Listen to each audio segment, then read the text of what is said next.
Make it loud for William Krolowitz.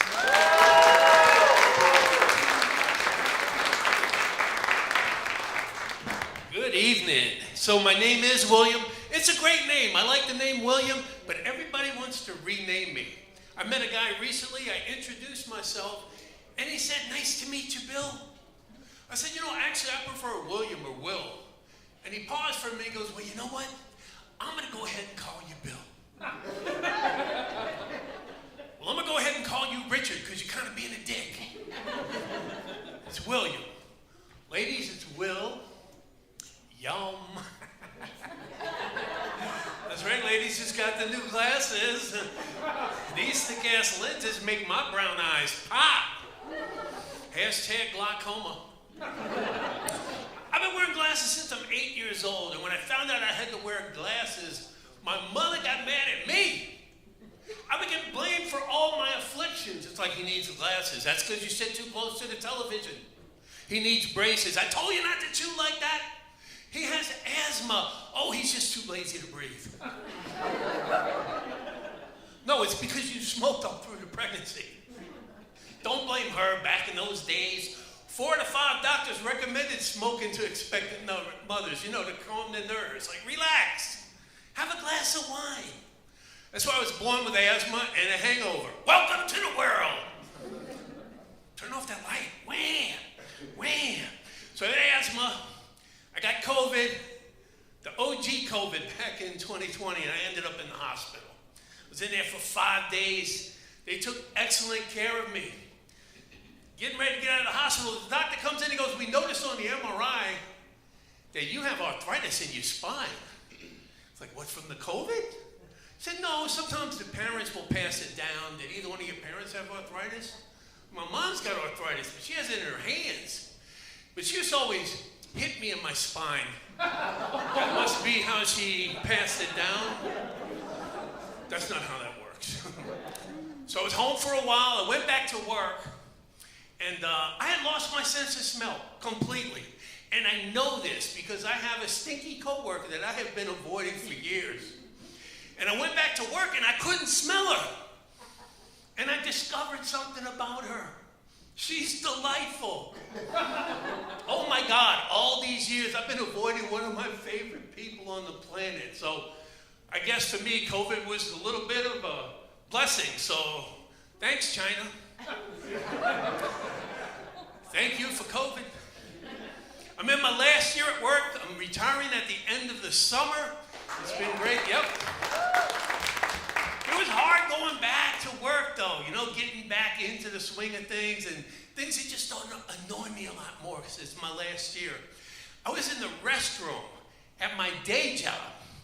Somebody was talking on their cell phone in the next stall. That's infuriating. Finally, I had to say something. I was like, "Hey, if I have to sit here and listen to your dumb conversation, how the hell am I supposed to come?"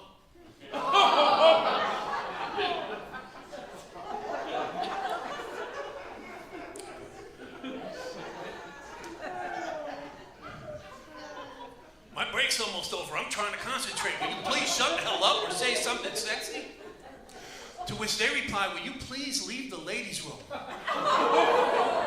Come on, it's a joke. I can't jerk at work. I got arthritis in my spine, y'all. Come on. I've been in a job for 30 years, and I got written up one time only. One time in 30 years. Because I said nice tits to a coworker. Like I explained to the boss, that is not sexual harassment because I said it sarcastically. To a male coworker who's wearing a white dress shirt without anything on underneath it. I think I can speak for all of us when I say, don't want to see your dark, hairy nipples in the workplace. Cover that shit up.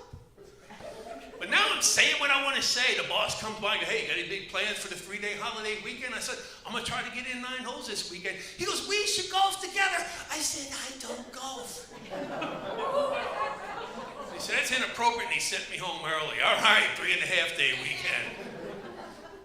I don't feel respected. I've been there 30 years. I go on vacation, I come back, and found out they had moved my desk.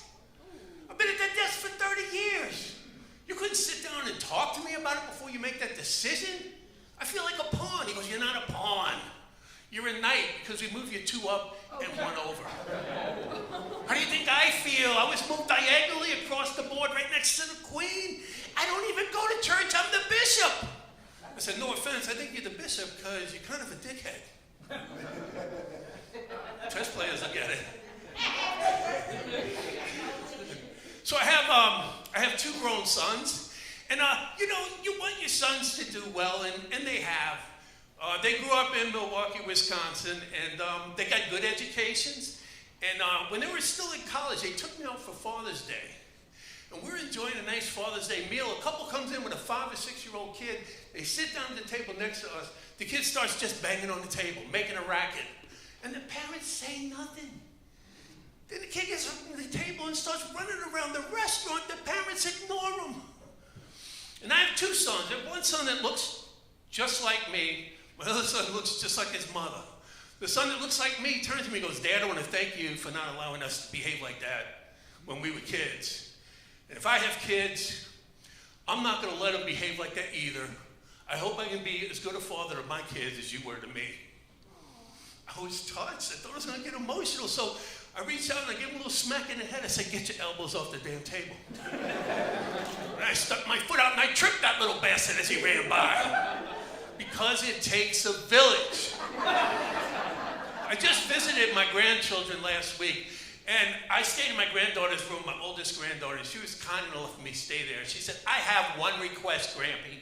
I said, what's that, sweetie? She said, please don't get naked in my room. I said, that's a reasonable request. I promise not to get naked in your room. I lied. I sneaked naked. What could I do? Thank you, guys. That was it. Thank you.